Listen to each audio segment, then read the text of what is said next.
por tu tiempo, este ratito que nos estás dando para poder charlar. La idea es un poco, porque estamos recibiendo tu material de cómo vienen trabajando, bueno, y algunos informes del ámbito político. Creo que lo último que recibimos fue un informe político mensual. ¿Querés contarnos un poquitito? Nos metemos en tema, ¿te parece? Sí, cómo no. Bueno, Dime, ¿qué necesitas saber? porque salió hace no mucho, publicamos de hecho así como un sondeo de cómo se va trabajando el tema de las imágenes, cómo la gente reacciona a determinadas cuestiones. Bueno, la intención es un poco saber y conocer justamente cómo son los métodos, cómo se trabaja en esto, si se trabaja a campo, y bueno, nada, y meternos ya de lleno al ámbito político, ¿no? De cara a lo que viene con respecto al tema de las próximas elecciones. Bueno, lo que nosotros hacemos es investigación de mercado electoral, también se la conoce como estudios de opinión pública. Es una tecnología que se inventó hace más de 100 años en Estados Unidos. La inventó un estadista de apellido Gallup. Por eso hay una consultora internacional muy famosa que es la consultora Gallup, justamente, que se basa en la recolección de una muestra relativamente pequeña de respuestas en función de un universo de estudio, y se hace análisis estadístico sobre la misma. Para que tengan una idea, en Argentina viven en este momento cerca de 50 millones de personas, de las cuales hay 40 millones de electores, y nosotros estamos haciendo relevamientos del orden de las 2.000 a 3.000 casos, o nuestra muestra es de 2.000 a 3.000 personas por cada estudio que hacemos. Y esa muestra representa fielmente la estructura demográfica del universo de estudio. O sea que si supongamos que haya la misma cantidad de varones y de mujeres en el universo, nuestra muestra también tiene la misma cantidad de varones y de mujeres. Respetamos los sexos, respetamos las cuotas de edad, respetamos la distribución geográfica, respetamos la composición social de ese universo. Eso nos permite tener un resultado bastante aproximado, con un margen de error muy chico. Normalmente trabajamos con márgenes de errores del 3%, con relación a lo que después termina manifestándose, en este caso, en las urnas. Claro. Nosotros somos una consultora que arrancamos en el año 2011 trabajando. Mi profesión de base es la informática, el análisis de sistemas, con lo cual desde el primer momento que salimos al mercado a trabajar como empresa, tratamos de diferenciarnos del resto de los competidores que ya estaban trabajando en esta industria, aportando nuestra expertise de tecnológico, ¿no? Claro. Así que estuvimos entre las primeras consultoras del país en incorporar los estudios digitales, esto que se conoce como las encuestas por Internet. Sí. En realidad es bastante más que una encuesta por Internet, pero bueno, utilizamos la tecnología que existe y que está ampliamente difundida en más del 95% de la sociedad, que es el uso de Internet, como lo estás haciendo vos ahora a través del streaming. Claro. Y en el año 2012 le agregamos todo lo que son los estudios cualitativos que se conocen como social listening, que es ni más ni menos que la escucha activa en todas las redes sociales, en todo lo que es la web. Nosotros tenemos un sistema desarrollado por nosotros mismos que escucha todas las redes sociales, de todos los portales de Internet, la conversación que se genera en ellos. Y recientemente, ya en los últimos años, a partir del 2022, me especialicé en inteligencia artificial y bueno, y volcamos también esa tecnología a nuestro trabajo. Así que hemos desarrollado un sistema que se llama Politech, en el cual se cumple todas las instancias de lo que es un proceso de estudio electoral, y se actualiza en tiempo real 2 veces al día con todo lo que sucede en Internet, ¿no? ¿El mundo está pasando por ahí ahora o no? Sin lugar a dudas. La revolución tecnológica ha sido impresionante. Y yo no sé cuántos años tenés vos, yo tengo 57 años y fui contemporáneo de todo este proceso revolucionario. Yo nací con la máquina de escribir como la tecnología máxima que había en ese momento, la Lexicon 80, para que los mayores entiendan, esa que había que darle con los dedos fuertes para que las teclas peguen contra el papel. Y viví el nacimiento de la computación, viví el nacimiento de la Internet, y ahora estamos de las redes sociales, y ahora estamos viendo el nacimiento de la inteligencia artificial. Ese cambio lo vimos en tiempo real y verdaderamente cambió rotundamente la vida y la producción de la economía, ¿no? Sí, claro. Y ese cambio, esa revolución, es también producto del gran problema social, económico-social que está viviendo el mundo entero, que está teniendo problemas de ingresos, que está teniendo problemas de trabajo, justamente porque la tecnología vino a reemplazar mucha mano de obra históricamente hacia el ser humano, ¿no? Claro, pero este es un fenómeno, digo, es un fenómeno en la década del 70. Claro, es un fenómeno mundial, no solo que se da en la Argentina. Viste que a veces se intentan instalar algunas cosas como que si fuese solo un momento o por una administración que pasa determinadas cuestiones, y en realidad son fenómenos que son mundiales. Absolutamente. Hoy tenemos que tener en cuenta, mira, que las empresas más grandes del mundo hoy son las tecnológicas, como Apple, como Facebook, como Google. Ninguna de esas empresas existía hace 20 años atrás. Hoy son las empresas más grandes del mundo y todos accedemos a ellas a través de las computadoras, y esas empresas funcionan a nivel global. Afectan tanto a un argentino como a un inglés, como a un norteamericano, o un australiano. Esa es la realidad. Y la inteligencia artificial nos da la posibilidad de llevar nuestra creatividad a niveles impensados, a tal punto que hoy hay empresas que funcionan absolutamente bajo agentes de inteligencia artificial sin ningún empleado. Claro. ¿Qué tan peligroso es? No, peligroso no es nada. O sea, la tecnología puede servir tanto para hacer el bien como para hacer el mal. Vos fíjate que la tecnología atómica sirvió para destruir ciudades en la Segunda Guerra Mundial, pero también sirve para salvar vidas humanas en los hospitales y en las clínicas. Así que peligroso está en el humano que la utilice con determinado objetivo. Si la usa para el bien, va a ser bien, y si la usa para el mal, va a ser mal. Pablo, te llevo directamente ya en el ámbito político con esta presentación de los análisis. Por supuesto que a campo debe haber seguramente el cara a cara, que ese no se pierde, y creo que también se enriquece al margen de lo digital y de lo que va diciendo o lo que hablan las redes o todo el mundo digital. ¿Qué es lo que pasa en Río Negro hoy? Porque hay un descontento muy fuerte con la actual gestión de Breltignek, pero tampoco, bueno, hay un análisis tuyo también acerca de lo de la presentación de María Emilia Soria, del acto. Bueno, ¿querés que nos metamos ahí un poquito? Sí, cómo no. Mira, históricamente la provincia de Río Negro vivió lo que se denomina la polarización el bipartidismo entre dos fuerzas políticas, que antiguamente eran radicalismo contra peronismo. Eso fue así desde el año 83.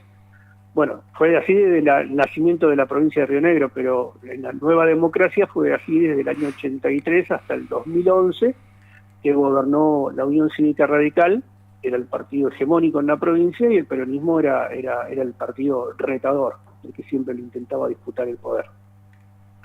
En el 2011 se da la particularidad de que con la victoria del peronismo y el fallecimiento del gobernador Soria, nace una nueva expresión política que es Juntos Somos Río Negro, que es el provincialismo, y el provincialismo viene a ocupar el lugar que ocupaba el radicalismo anterior, con lo cual seguía esa bipolaridad entre dos partidos políticos. Nada más que en lugar de ser radicalismo-peronismo pasaba a ser provincialismo-peronismo, Juntos Somos Río Negro, peronismo. Eso fue así hasta hace 2 años atrás. Hace 2 años atrás irrumpe en la política argentina un actor totalmente desconocido, inédito, que nunca había existido, que es el outsider, la figura de afuera de la política que se incorpora a la política como un actor trascendente, ¿no? Y tan trascendente que termina ganando la elección una persona que no tenía partido político, Javier Milei. Gana una persona sin partido político, le gana todas las estructuras políticas centenarias que había en la Argentina. Y hoy gobierna. Y entrar a la política obligó a Javier Milei a tener que conformar su propio partido político, y así nace La Libertad Avanza como partido político que se incorpora en las elecciones rionegrinas, ya con diputados y con senadores nacionales, ocupando un tercer lugar que nunca jamás había sido ocupado en la provincia, con lo cual pasamos de un sistema bipartidista que tuvimos durante 40 años a un sistema de 3 partidos políticos competitivos, que son los que están en este momento. La Libertad Avanza, Juntos Somos Río Negro y el peronismo. Así que ahí tenemos el primer gran cambio. El segundo gran cambio que tenemos, y que es natural en la política desde sus orígenes, es el desgaste del gobierno de turno, porque lleva muchos años ejerciendo el poder. Esto le sucede a todos los gobernantes, a todos los partidos políticos. Le sucedió al radicalismo, que gobernó durante 28 años hasta que cansó a la gente, porque ya había dado todo lo que podía dar y la gente entendía que no había nada nuevo en el radicalismo que pudiera conseguir, por eso vota el peronismo. Y a Juntos Somos Río Negro le está pasando lo mismo, 14, 15 años en el poder, en el ejercicio del poder, 3 mandatos de Beryl Tignet, y la gente está empezando a entender que ya no, ese provincialismo, esa expresión política no tiene nada nuevo para brindarle.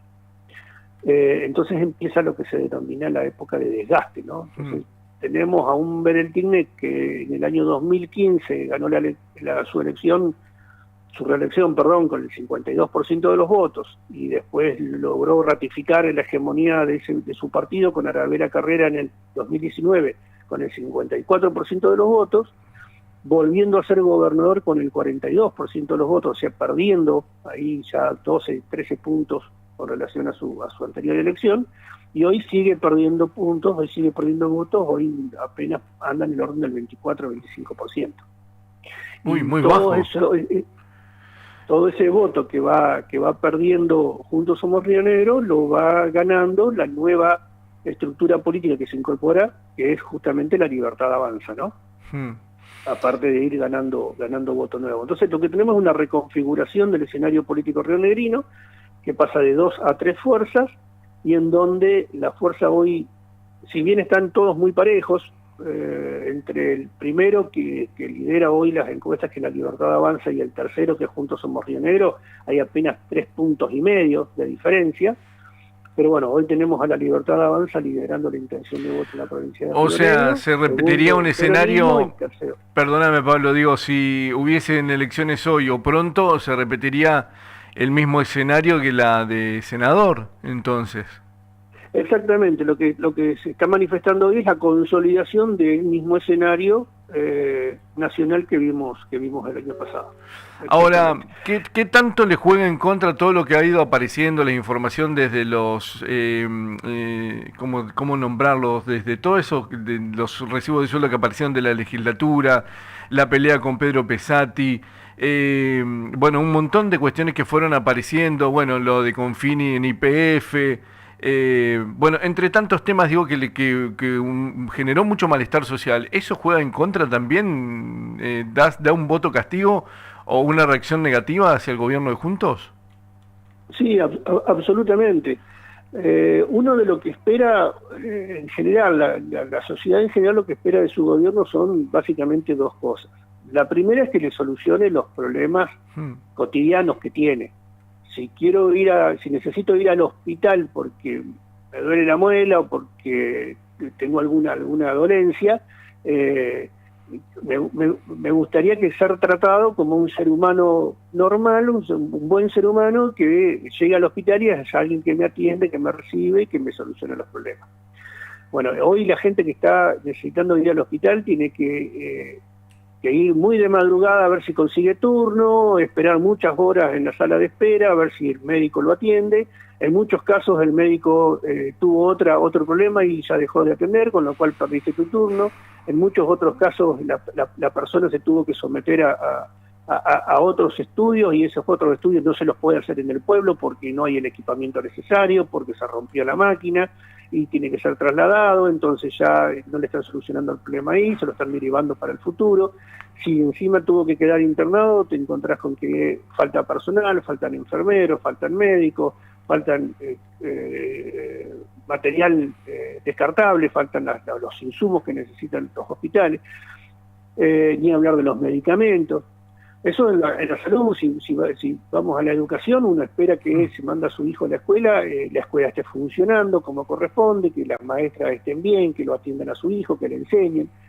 Y hoy acabamos de pasar, hace un par de semanas atrás, un paro de 48 horas de gremio docente, que se va a volver a repetir, seguramente, porque ya vienen con problemas desde hace mucho tiempo. La calidad de la educación no es buena, la repitencia está en crecimiento, la asistencia de chicos a la escuela está en aumento, la deserción escolar también. O sea, las dos funciones básicas que tiene que cumplir un gobierno, que son salud y educación, están falleciendo raudamente. Y si a eso le sumamos que no se está creando nuevo empleo, que los salarios que se pagan tanto públicos como privados son muy bajos, entonces empieza uno a sentir un malestar muy fuerte, y que el gobierno para el cual eligió no le está solucionando ese problema. Y lo segundo que uno pretende es que no solamente le solucionen los problemas cotidianos que tiene, sino que le genere determinadas expectativas futuras de que lo que no pueda solucionar hoy se lo va a solucionar en el futuro, porque uno entiende que todo el gobierno está consustanciado en la búsqueda de soluciones a los problemas que ellos tienen. Y lo que está viendo acá, cuando ve el gobierno, ve que a un gobernador que está encerrado cada vez más en su núcleo más duro, de gente que lo rodea, que no admite críticas ni de sus pares, que prefiere expulsar del partido a la gente que lo vino acompañando y que tiene una voz disonante. Entonces no está viendo esa expectativa de futuro, sino que está viendo una crisis interna dentro del partido, y cuando ve eso lo primero que hace es espantarse y buscar refugio fuera del partido de gobierno, ¿no? Y por eso hoy se va a refugiar a la Libertad Avanza, los que son más liberales, de centro derecha, o al peronismo, los que son más estatistas o de centro izquierda. Pero hay una tercera posición que se está generando, que es la de la desazón con toda la oferta política actual, ¿no? Entonces estamos viendo que mucha gente se está alejando de la política, conformando un cuarto espacio, que es el de los no representados por nadie. Y ese cuarto espacio de los no representados por nadie está creciendo. Y hoy, te diría que hoy ocupa un espacio mucho mayor al caudal de voto que pudiera ocupar cualquiera de los otros partidos políticos de forma independiente. Hoy los partidos políticos andan todo el orden del 25 al 21% de intención de voto. Y esta cuarta esfera que yo te digo, de gente insatisfecha, que no tiene representación política, anda arriba del 27, 28, con lo cual es mucha más la gente que no se siente representada por los políticos que aquellos que están manifestando una opción política. Y en ese espacio ahí hay lugar para que, si aparece una figura convocante, se pueda inclusive hasta conformar una nueva cuarta oferta electoral. Mira vos. Nada, te escucho y es tremendo, ¿no? El panorama, cómo lo vas contando. Por supuesto, es cierto esto. Te escuchaba lo de cómo se fue cerrando y quedó la mesa donde está el gobernador muy chiquitita, y esto de que no escucha a nadie. Hablaste de educación y salud y seguridad. ¿Qué es lo que está pasando en seguridad? Porque hay una situación en estas zonas que son quizás más chicas, bueno, ni hablemos de Roca o el Alto Valle, o Viedma mismo, o Bariloche, que te matan a plena luz del día. Digo, ¿qué es lo que pasa con el tema de seguridad?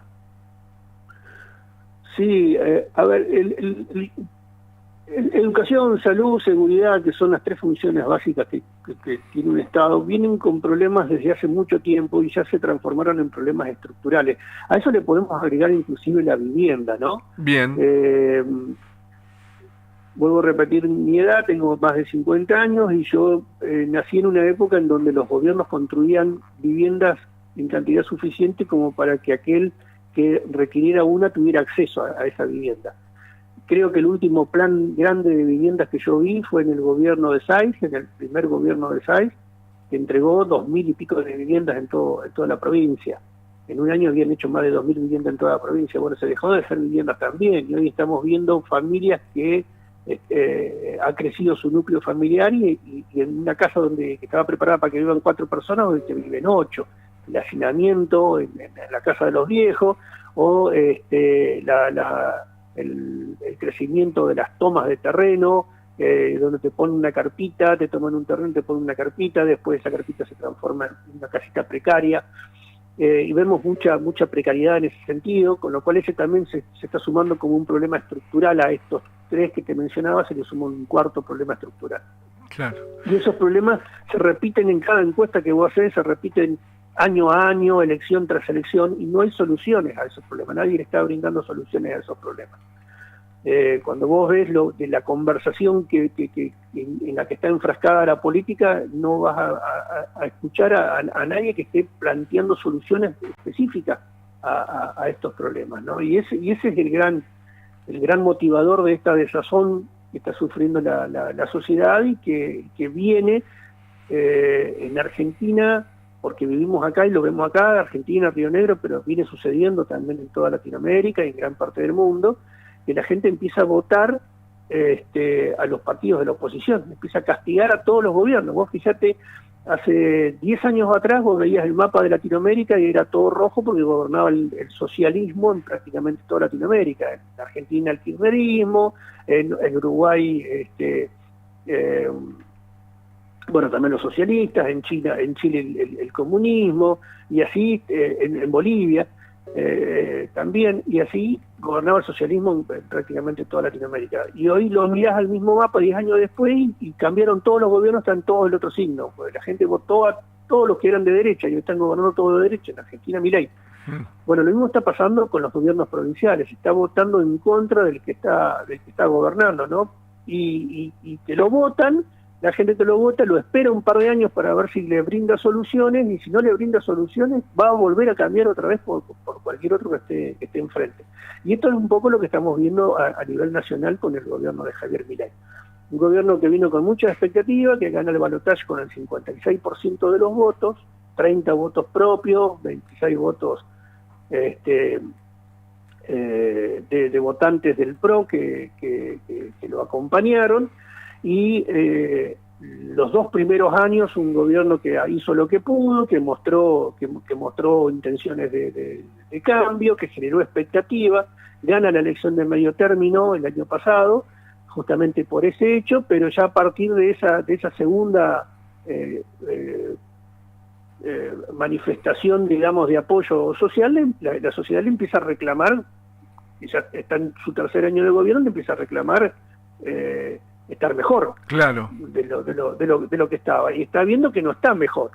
Le está pasando un poco lo que te comentaba recién del gobierno de Juntos Somos Río Negro, no le está brindando las soluciones de empleo que necesita, no le está brindando las soluciones de ingresos dignos que necesita para poder cubrir los gastos diarios, no le está brindando salud, no le está brindando educación, o sea, básicamente los mismos problemas estructurales, y cuando ve qué es lo que pasa dentro del gobierno, no ve un gobierno que esté preocupado en solucionarle estos problemas, sino que ve un gobierno que está más preocupado en otras cuestiones, en solucionar los problemas de las grandes inversores, de la gran economía, y ve una lucha constante de la interna libertaria entre Karina Milei y Caputo, y que se reparten los cargos y que están constantemente peleando, y ve el Congreso.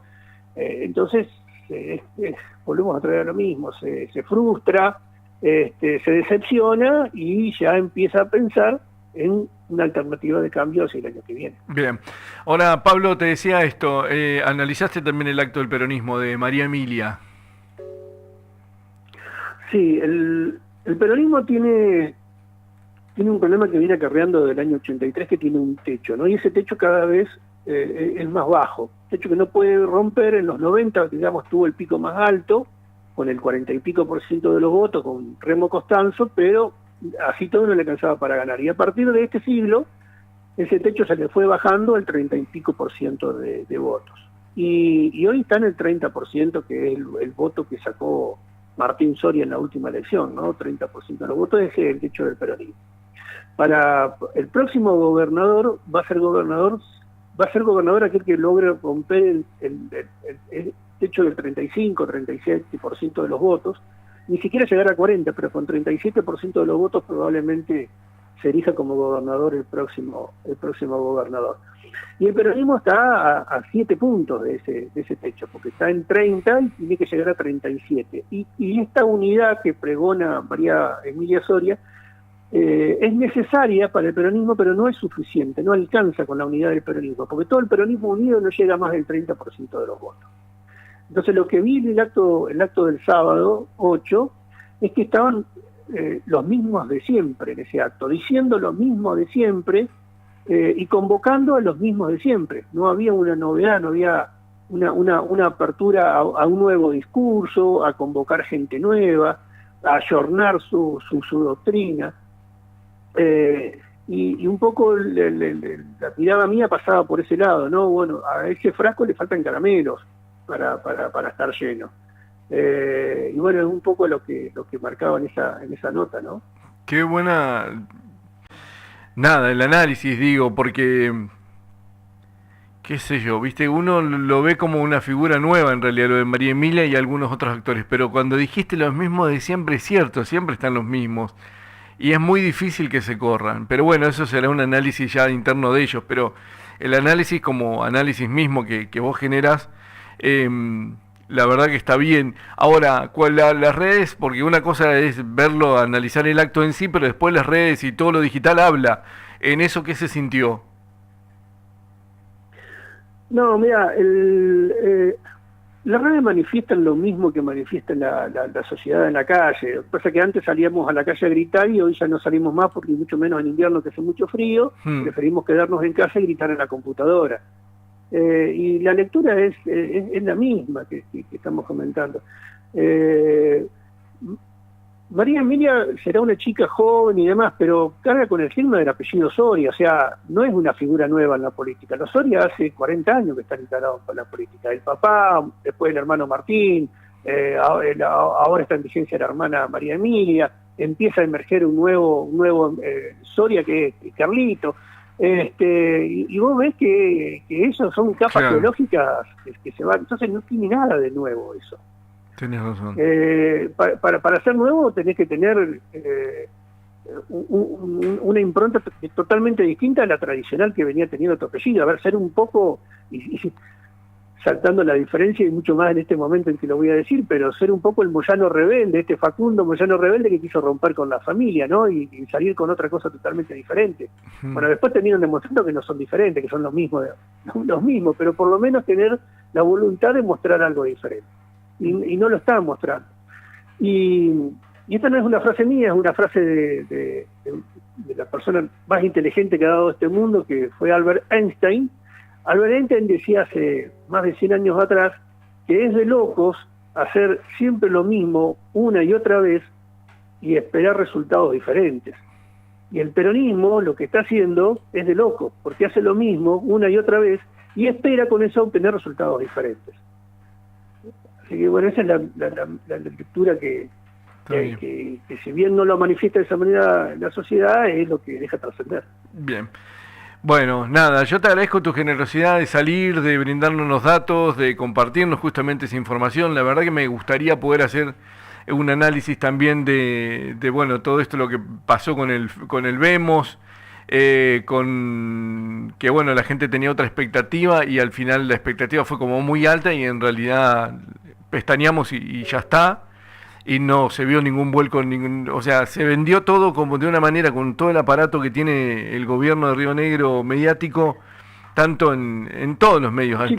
Si tenés 2 minutos, te explico eso. Dale.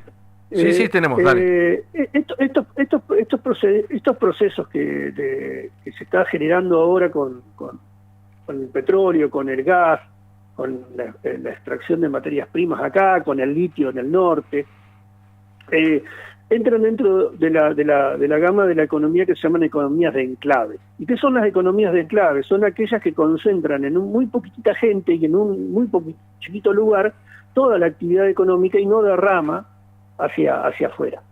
Hoy, ¿quiénes están viendo los beneficios de Vaca Muerta? Y lo están viendo los neuquinos que viven cerca de donde están los pozos petroleros. Ni siquiera los que están lejos de los pozos petroleros, sino los que están cerca de los pozos petroleros. Entonces vos tenés un desarrollo muy grande en todo lo que es la zona de Añelo, en Neuquén, la propia Neuquén, Centenario, y tenés del lado Río Negrino algo que derrama hacia Cipolletti, Cinco Saltos, y no más de ahí. Puede llegar por rebote algo General Roca por el tema de las arenas, pero no mucho más que ahí. Y en el otro extremo, tenés el puerto de Sierra Grande, que es el puerto donde se va a exportar el petróleo que se genera en Vaca Muerta. Y vos dirías, bueno, es el otro punto, entonces Sierra Grande tiene que empezar a sentir eso. Y bueno, y vos sabés que no, nosotros estuvimos trabajando en Sierra Grande hace un par de meses atrás, y nos manifestaban los habitantes de Sierra Grande que ellos no ven derramar ningún beneficio de todas esas inversiones que se están generando en Punta Colorada, que es un pueblito que está a 20, 30 kilómetros de Sierra Grande, contra el mar. ¿Por qué? Porque el campamento que se montó ahí es de economía de enclave. Entonces los trabajadores están todo el mes adentro del campamento, no salen de ahí, todo se gasta ahí. ¿Sabes qué? Hola. ¿Qué pasó con Pablo? ¿Lo perdimos? A ver si lo podemos recuperar. No sé qué fue lo que pasó con Pablo. Pablo, bueno, vamos a ver si lo podemos tener de nuevo. Podemos llamarlo Gasparcito, perdón. Qué lástima, justo estaba tocando un tema tan importante que tiene que ver con esto de las economías. Lo de Sierra Grande sigue siendo el Sierra Grande que todos conocimos, detonado, que parece también que terminó después de una guerra. Es lo mismo. Y es lo que venimos hablando con los habitantes, con los comerciantes de toda esa región, incluso con los de la línea sur, digo, Jacobasi, ya te digo, toda la línea sur estuvo hace unos días atrás, 15 horas sin luz. Ahí está, lo retomamos. No sé qué fue lo que pasó, pero estábamos hablando justamente lo de Sierra Grande y de esta situación que lo venimos hablando, decía Pablo, con comerciantes de allí, de esa zona, no solo de Sierra Grande, que parece que viene de un pueblo que estuvo en guerra y sigue estando igual, porque también me tomé el trabajo de ir hasta allí y verlo. Jacobasi estuvo en la línea sur hace unos días con 15 horas sin luz. Entonces como que están mirando cómo está pasando todo, pero que en realidad no repercuten en la vida de ellos, ¿no? Exactamente, justamente porque el modelo económico que se monta alrededor de esta industria es lo que se denomina economía de enclave. Todo queda concentrado en el campamento que se construye alrededor en este caso del puerto, o en el caso de Neuquén, alrededor de los pozos petroleros, y la gente que trabaja ahí consume ahí todo, no va al pueblo a consumir, no va al pueblo a comer, no va al pueblo al supermercado a comprar comida, no va a comprar medicamentos, todo se concentra en ese campamento. Y encima de la gente que trabaja en ese campamento, sea de la industria que quieras, en la provincia que quieras, no es gente ni siquiera del lugar. Hoy deben haber trabajando 200, 300 personas allá en Sierra Grande, de las cuales deben ser 20 o 30 de Sierra Grande nada más. El resto son o de Viedma, o de San Antonio, o de Puerto Madryn, o de Trelew. Y cuando les toca el feriado, la semana de feriado, no van a Sierra Grande a gastar el dinero, se van a su pueblo a gastar el dinero. Se toman un colectivo y se van a Viedma, a San Antonio, a Trelew. Entonces la ciudad la llenaron de anuncios de que vamos a poner del puerto en Sierra Grande, vamos a generar tanta inversión, que esto, que yo, que lo otro, la vi pasar por la ruta. ¿Sabes qué? Me paré con un playero a hablar de una estación de servicio ahí y le pregunté, bueno, si estaban contentos, qué sé yo. La verdad que no están contentos, al contrario, hay un enojo bárbaro en algunos sectores por esto que estás contando. O sea, siempre han vivido de promesas, básicamente. Exactamente, sí, sí, sí, sí. Y bueno, nosotros también estuvimos trabajando ahí para la Cámara de Comercio y demás. Bueno, Y le hicimos una nota a la gente de la Cámara de Comercio y nos contaban ellos en primera persona que estaba el que se arriesgó, compró una combi, el que reacomodó su restaurante, el que hizo un departamentito y se quedó con eso al final, mirando cómo pasaba al final, ¿no?